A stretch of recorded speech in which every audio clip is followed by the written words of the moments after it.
sweating, crying, hating your life because Godrick is destroying you over and over and over again.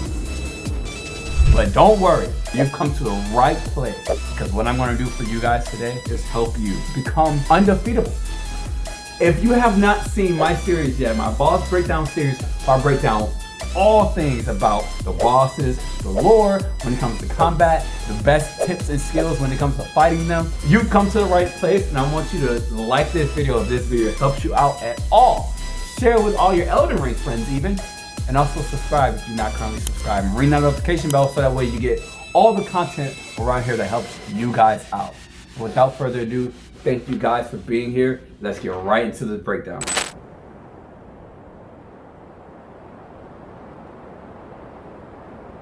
Mighty dragon, thou the true born heir. Lend me thy strength, O kindred.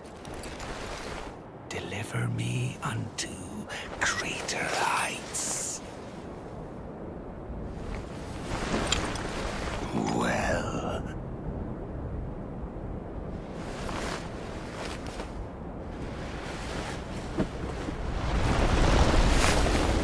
Lonely tarnished.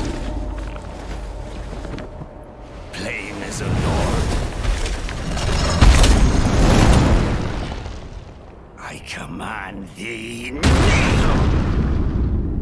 I am the Lord of all that is golden. Alright, now before we get into a lot of the combat effects, features, and all those different stuff, I want to give you a basic rundown of kind of just some of the storytelling when it comes to Godrick, and talk a bit about the lore and kind of who he is, what's going on with him, how we got to this point, and why he's even in Stormville, and what happened. Because it's crazy, he's a demigod, but for whatever reason, as a demigod, he's not where the rest of the demigods are. So what I want to talk about is Godrick the Grafted. He's actually known as Godrick the Golden. He's a demi-boss in this game. He's also what's called a shard bearer. Now this is the first shard bearer in our series. Now what the shard bearers are they are ones who have their own great runes and remembrances, which players are capable of transforming those remembrances into spells, weapons, Ash of War, talisman as well. They're super powerful. They're very great, actually. So he's one of our very first shard bearers that you will likely encounter. He is the ruler of the Stormville Castle. So this is just that castle that's super annoying. You got two ways you can go. There's a gate that you can open, and the guy Stalk is standing there. He says, "The gates! The gates! Open the gates!"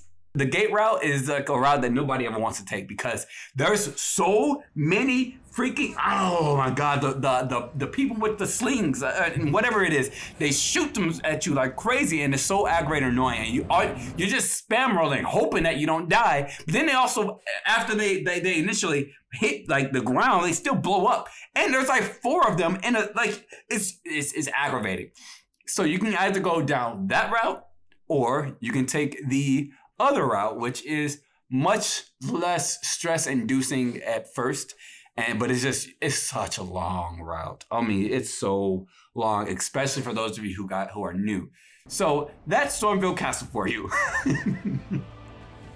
So Godrick himself is a descendant of Godfrey, and thus was born of the Golden lineage. But Gideon and Kenneth Haidt believe that he is probably like one of the weakest demigods and unworthy to rule. So much of his power actually comes from his arms and his legs of soldiers, which he's grafted. Also, you can use the word crafted with a C onto himself, and especially that dragon head, which is part of his second phase of the boss fight that he grafted onto his left arm. That's where he gets most of his power from. His knights and soldiers, they wear armor that actually bears emblems of the Golden lineage. They wear a 2-headed war axe and the beast regent Siraj, which is that lion that he has whenever you actually fight Godrick later on as Godfrey. Now, Godrick is an optional boss, and he doesn't actually need to be defeated in order to advance in the game. However, you can advance to the Arena of the Lakes without defeating him. There's a path off to the north from Stormville Shack. It's actually kind of hidden, but it's not really that hidden if you're looking for it. After you go down there, you'll drop down from the broken bridge, and then eventually you'll walk alongside of the castle. However, he is a shard bearer. Like I said, once again, he has his own unique great rune and remembrance. So you do have to have at least 2 of the 4 available shard bearers great runes before you can get into Leyndell, the royal capital. Now I want to break down some of the lore when it comes to Godrick. First, I want to talk about his bloodline, then his appearance, his purpose, and everything about the grafting. Really quickly, Godrick the Grafted descended from America and Godfrey. Godrick is not America's direct child, so it's said that he is the weakest. His disgusting appearance. So one of his features is that he just has a lot of disgusting arms. Like, I don't know, like 12 or 18 of them. But the reason why he became so ugly is described in the text of his actual remembrance. The remembrance of the Grafted. A feeble man sought power through the grotesque act of grafting. One day, we'll return together to our home, bathed in rays of gold. In short, Godrick got to use grafting because of his lack of power, which grafting basically involves dismembering a corpse and then connecting them into a body. So what is his overall purpose? Basically, Godrick's entire purpose and everything right now is to get stronger so that way he can return to his hometown. Now, grafting. Grafting is a technique to gain strength by joining the bodies of different living things or dead things together, which is why you eventually see a bunch of stuff all over him, a bunch of trash, soldiers, arms, legs. You even see different types of weapons and all types of stuff on his body. In fact, Godrick governs Stormville Castle, but it is very far from the Erdtree, so the management of Stormville Castle would actually need to be treated as a relegation. In addition to that, in order for him to return to the foot of the Erdtree, he has to basically become stronger than Morgott and defeat Morgott. Now, moving forward into some of the combat features, he is an optional boss, as I said before. The closest site of grace is going to be the Castle Ward Tunnel. Multiplayer is allowed for this boss. You can summon spirit ashes for the boss, and I do have recommendations for which spirit ashes you want to use a little bit later on once we talk about combat tips. And you can actually also summon NPCs. So there is an NPC readily available at the boss door, which is going to be Nefeli. You can actually get her to spawn there by exhausting her dialogue in the room just before you actually get to the boss fight. It's going to be between that lift side chamber and the secluded cell sites of grace. Her summon sign will then appear just outside the boss's door for you.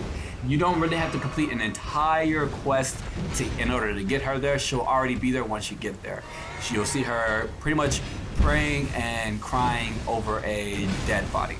So that's where you'll see her. Getting into some of his combat information. So Godrick in New Game has 6,080 HP. His defense is about 105, same as his stance, which just means that if you have weapons that do heavy stance damage, let's say the weapon does about 40 stance damage, it would only take you technically 2.5, but you can't really hit twice or a half time.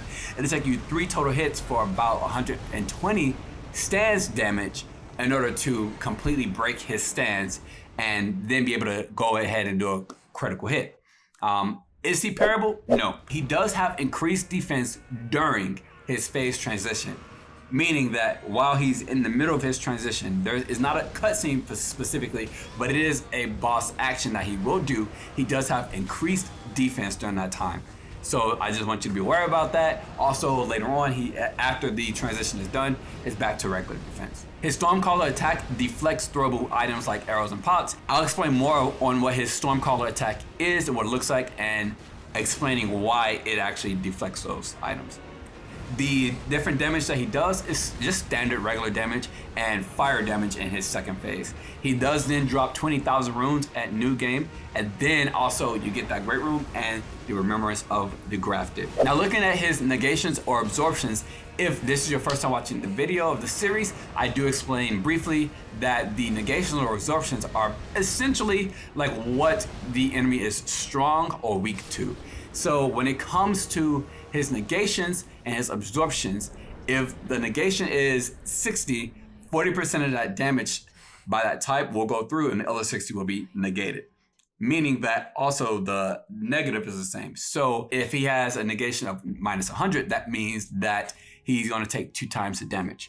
0 just means that the damage pretty much is as you're gonna do.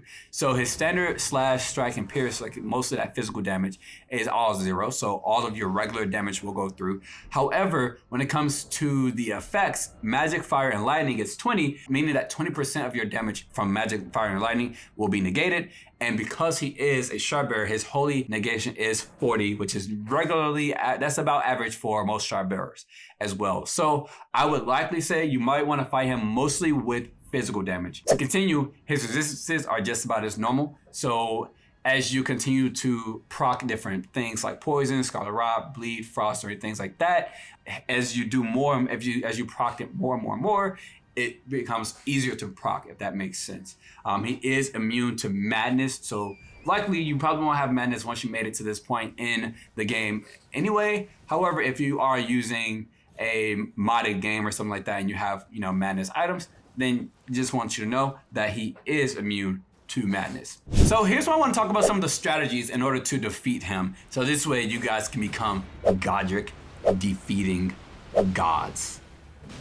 So first I'd like to talk about equipment, if there's any specific equipment that you guys can use in order to fight him. Unfortunately for him, there's not really any special equipment. Is he parable? No, as I said before. So really quickly I want to talk about which spirit ashes you guys want to use. So there's 1 or 2 that you guys can use if you went and found it by now. 1, most people have found that spirit jellyfish by now. The spirit jellyfish is great because it can take a lot of damage, and Godrick actually does huge amounts of damage per hit. So you want to use a spirit ash that actually can withstand that, mostly because if he can get distracted from you and he's just laying into that spirit ash, you can actually then go in and get some really good hits or attacks, especially if you're a magic user. You can get some magic attacks from afar, things like that. A second thing I would recommend would be the rotten stray ashes.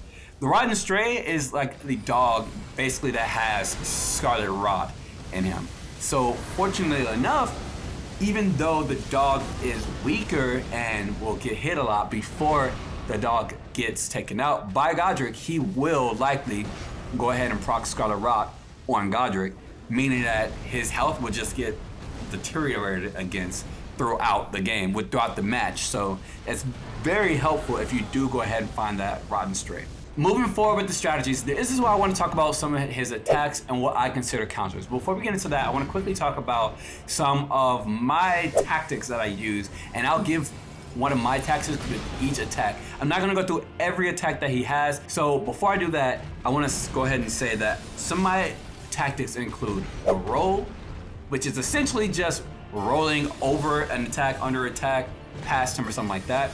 Evasion, which is getting away, whether that means you're rolling like out of the way, not necessarily rolling into attack, or running away or backing away, things like that. The next one I have, which I did not talk about in my market breakdown because it wouldn't have helped, is the jump tactic. So the jump tactic is essentially just where you just jump. Whether you jump over an attack, you jump over a swing, you jump over one of his stumps, things like that. And last is also the advantage tactic. So the advantage tactic is where you have time to be able to either get a hit in, you have time to be able to use some of your flasks to heal up, to restore your FP. Sometimes you might even want to go ahead and try and proc different things, different types of effects. You might even want to go ahead and try and get one of your spirit ashes in, just things like that. And you can use these in any specific combination. I just want to give what I recommend so that way you can be much better at fighting him. So the first thing that you'll see, you might see his axe swing, which is basically when he just swings his axe in various directions. Sometimes there is a long delay between when he raises his axe and when he actually swings it. So if you learn which attacks have those delays, you can actually get an advantage. If you pay attention to if you can time that long delay properly, you can get an advantage and then a roll. So this is something where you're gonna want to roll for sure, but once you become a little bit more skilled and seeing when that long delay is going to finally swing, then you can get an attack in or something like that. Next, we have the axe lunge. This is essentially when he just pulls his axe back and he just quickly thrusts it in a long way forward to the ground. All I recommend is that you just roll straight into it. Now, don't roll backwards because likely it's still going to connect because our hitboxes are literally elephants in the game, okay? Our hitboxes are elephants. So roll into or under his attack. Next, he does a roll. If he's gonna do a roll, you just evade. Really, he's gonna roll to the side and immediately he's gonna start another attack. So it's not the roll that's gonna actually do damage to you, but it is the fact that he can quickly reposition himself and do a very quick attack after that roll. So you really just want to evade once you see him starting to roll. A great place to get to would be behind his back because he's a lot weaker behind his back. He's not as strong. One of the next ones that you're going to see is going to be his lesser command, which is when he raises his axe with the head pointed down and he's going to slam it into the ground, which creates a huge shockwave. That first one will do a lot of damage. You're going to see the rocks in the ground come up, and then he's going to push it down again after a brief delay and create another shockwave, which is going to be even larger. I have one or two options for these. Now, the first option, you can jump. If you time it right and you get used to it, as soon as you see that axe starting to head down, you can go ahead and jump in order to get out of the way. Or you can actually just evade. So it's one of the two, really your option. I would say the more skilled option is jumping, but the easier option would be to just evade and get away. If you do evade, this is not one of those attacks where you want to get behind him. You just want to completely get out of the way. Once you see that it's done, he will have a pretty long delay and you can get in and get that advantage. Fury swings is next. So this is essentially when he just holds his axe in front of his face, draws it back, and then 5 different times, counterclockwise, then quickly clockwise, then counterclockwise again, upwards, and then twice downwards, is this entire combo, okay? What you're gonna wanna do for this is evade during those first 4 attacks. But right before that 5th attack is going to be a long delay. So if you want and you're skilled, I would say that's when you can get some advantage in. Now, if you stay close to him during this time, his range is going to be a little bit limited. He's still going to complete the entire series of attacks. However, what you're going to want to do if you're closer to him is kind of just continuously roll into him every one, and that last one, that 5th attack, you want to make sure that you try and roll behind his back. What I will say is those attacks have a much further range than it actually looks, especially that 5th delayed and final attack. He's going to look like he's pretty far from you, especially if you're doing the evade option, and he's going to finally slash down straight in front of himself to where you are. I'm going to say you're going to want to move again, evade backwards or roll towards him because likely he's going to hit you. It looks like he won't, but I'm going to tell you now he's going to hit you and you're going to feel like he's cheating. So like I said, my tactic for this will be that evade and then advantage tactic because he's going to have a long recovery. Next is that Stormcaller. So this is kind of what I was talking about earlier. The Stormcaller is when he swings his axe around in circles, surrounding himself with a cyclone that deflects a bunch of projectiles and also will knock you back.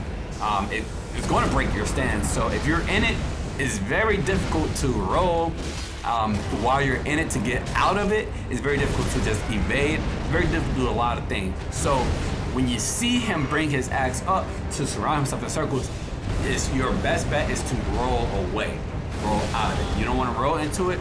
You don't want to try and evade. You might be a little bit too slow if you do. However, that attack in the second phase will also be followed up with flames. Moving forward, we have the Storm Blade, which is when he digs his axe into the ground and then pulls it out, shooting blasts of wind that curve towards your position. It does that twice. Now he does this in his first phase and also in his second phase, and the things you're gonna do with it the same way is roll. You want to roll when the wind curve is halfway towards you, and you just gonna want to roll left and then right, and you're gonna want to time each roll perfectly as well. Otherwise, you'll probably get hit.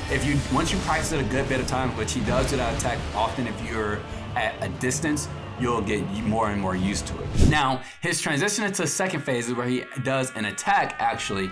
Now, once he is at that 60% health or less, he'll go ahead and chop off his arm, which initiates the cutscene. However, you can and will get hurt if you are too close to him. He'll gain increased defense during this. So because it is an attack for him, I do have a strategy. Every time I always do advantage and then evade.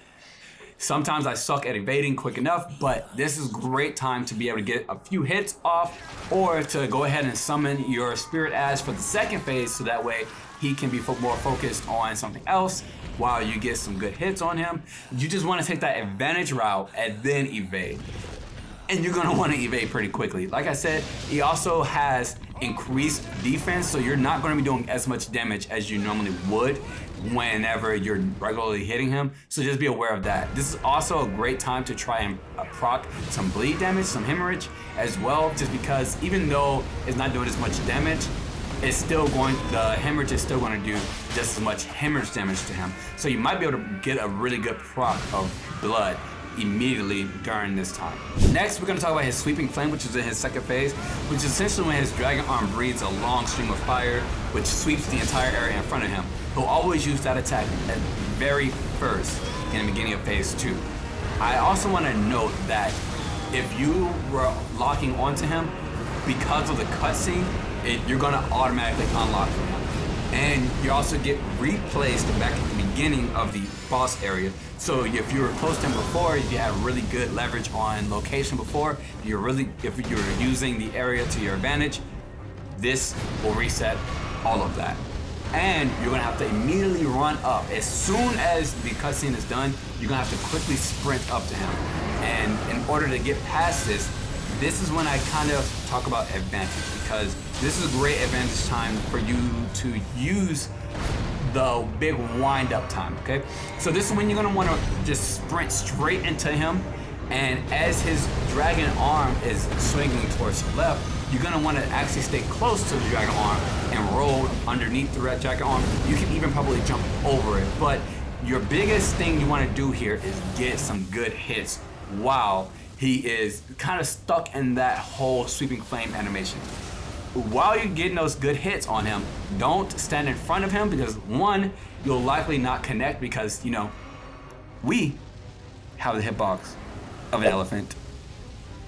The enemies have the hitbox of an ant, okay? Right, so you don't want to try and stand right in front of him, but also mostly because the fire and flames will likely kind of have that splash damage which still hits you.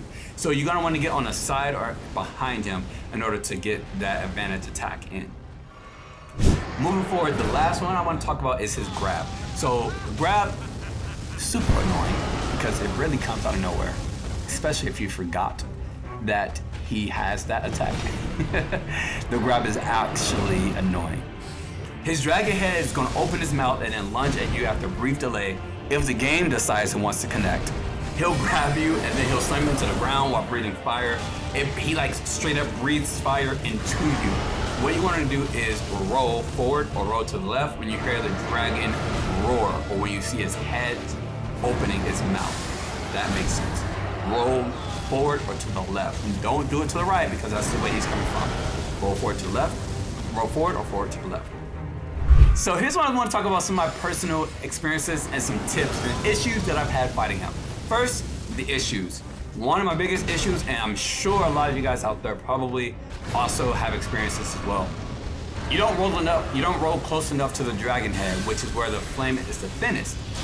It took me a while to really realize that the safest place when the dragon head is out is right under the dragon head, because it just has that one tight path of fire coming straight out the mouth, but it's the thinnest. And as it gets further away from him, it actually gets thicker. So whenever I roll you're gonna want to roll close to that dragon head. Another issue I have is during that second phase transition, I just don't get away fast enough. I end up taking damage, which is fine, but at the same time, I'd much rather be able to be on my feet and not taking damage while he's not actually trying to attack me. Even if I'm behind him, I still get hit, so there we go.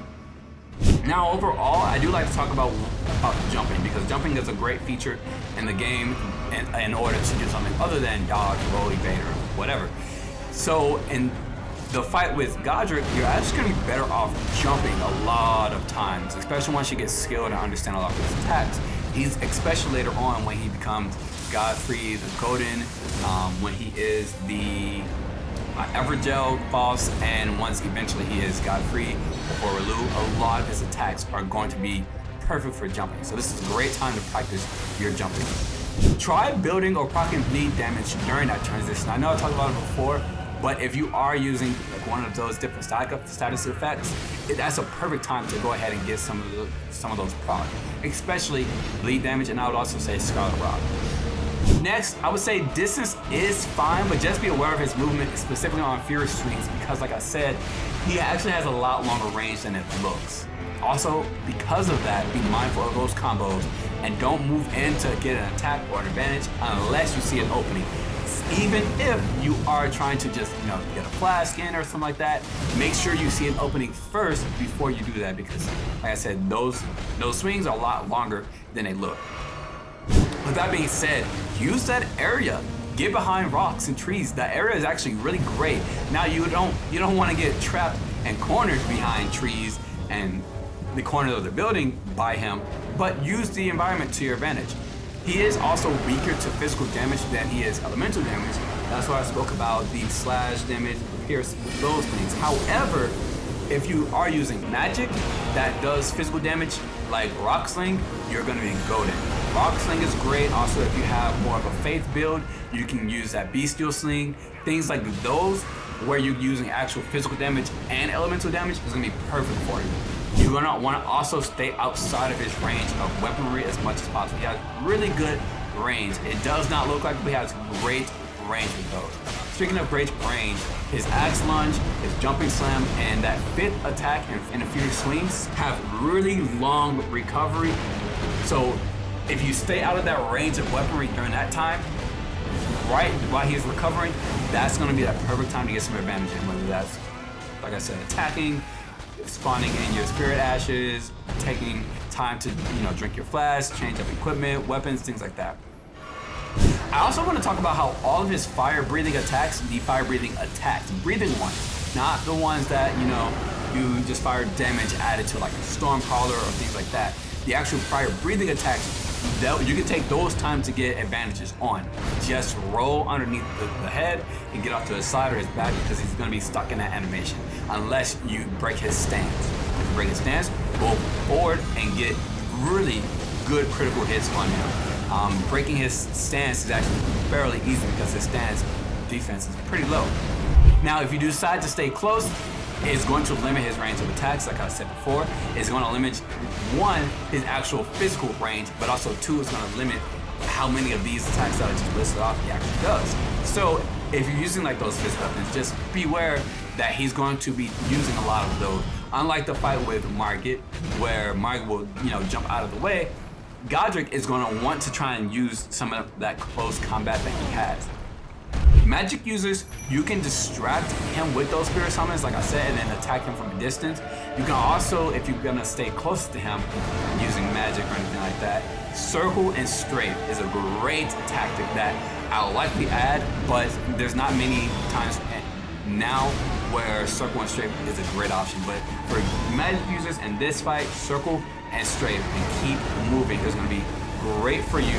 Just stay towards his sides and his backs, and you're gonna get lots of damage out of it. All right, now here's why I want to quickly give some of my opinions. If you guys made it this far in, I'm sure you guys were looking forward to my opinions about Godrick and this fight.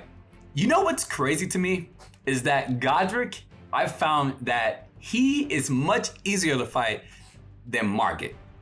It's weird because Margit's the one you will fight first, and if you're gonna fight Margit, the only next boss that you can fight is Godrick. You can skip both of them, but if you skip one of them, you skip the other. But they're like a pair, and it's funny how Margit is actually harder, at least for me, than Godrick is. Now, I do die fairly often fighting Godrick, even especially once I get into the new game pluses, but still, it's just an easier fight. I think the fight with Margit is much more skilled and dancey. I think the fight with Godrick is much more challenging. However, challenging and figuring out where to place yourself and using an environment and things like that. Like, you have to take a lot more risks, but it's also kind of one of those longer fights, if that makes sense.